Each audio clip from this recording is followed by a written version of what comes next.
भगवान का दर्शन करवा दो, दीदार करवा दो। बोले ऐसी अवस्था में नहीं जा सकते तुम लोग, जाओ यहां से। उन्हें नन्हे नन्हे बालक समझ करके उन्होंने बाहर निकाल दिया। दोबारा आगे दोबारा निवेदन करते हैं, बोले महाराज जाने दो, हमें दर्शन करने दो। उन्हें भी क्रोध आ गया। बोले महाराज जी हम तब से आपको प्रणाम कर रहे हैं, निवेदन कर रहे हैं, और आप हमारे साथ राक्षसों जैसा व्यवहार कर रहे हैं। क्रोध आया और उसी समय उन्होंने उनको श्राप दे दिया।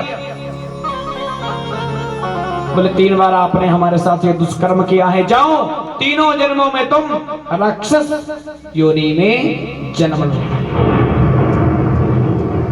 अब जय विजय थर थर कांपने लगे। बोले महाराज ये तो हमसे बहुत बड़ा पाप हो गया, गलती हो गई, हमें क्षमा कर दो, हमें पता नहीं था कि आप कौन हैं। बोले अगर आप हमें जानते तब जाकर के आप हमारे से कोई ऐसा अच्छा व्यवहार करते। आपने हमारे साथ ये अभद्र व्यवहार करके अच्छा नहीं किया। आपको इतना घमंड हो गया कि हम भगवान के द्वारपाल बने। निवेदन करते प्रभु आए सामने से, चारों ऋषियों को प्रणाम किया। 3 जन्मों में राक्षस होने का इधर श्राप लग गया। बोले महाराज जी प्रायश्चित करना चाहिए। बोले तो 3 जन्मों में नारायण हरि के हाथों से तुम्हारा उद्धार होगा। तो यहां पे पहला जन्म उनका हुआ हिरण्याक्ष और हिरण्यकश्यपु। उनका पुत्र हुआ प्रहलाद, और प्रहलाद का पौत्र हुआ राजा बलि। और उन्हीं के कुल में एक राहु नामक का दैत्य था, जिस समय समुद्र मंथन करने के बाद समुद्र के बीच में से जो अमृत निकला था, तो श्री नारायण हरि जी ने इन देवताओं का पक्ष लेने के लिए इन देवताओं को अमृत की प्राप्ति करवाई।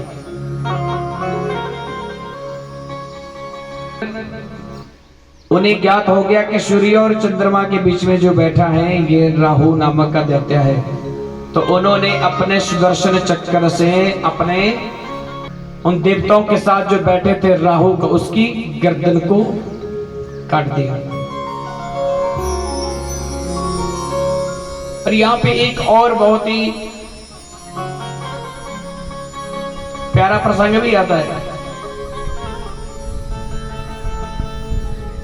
जो कि वैष्णव भक्त होते हैं वो तामसिक भोजन, मतलब जो सब्जियां बनाते हैं उसमें लहसुन प्याज इत्यादि को ग्रहण नहीं करते। क्यों नहीं करते? वो कहां से उत्पन्न हुआ? बोले शंकर भगवान ने की तो धड़ से अलग कर दिया।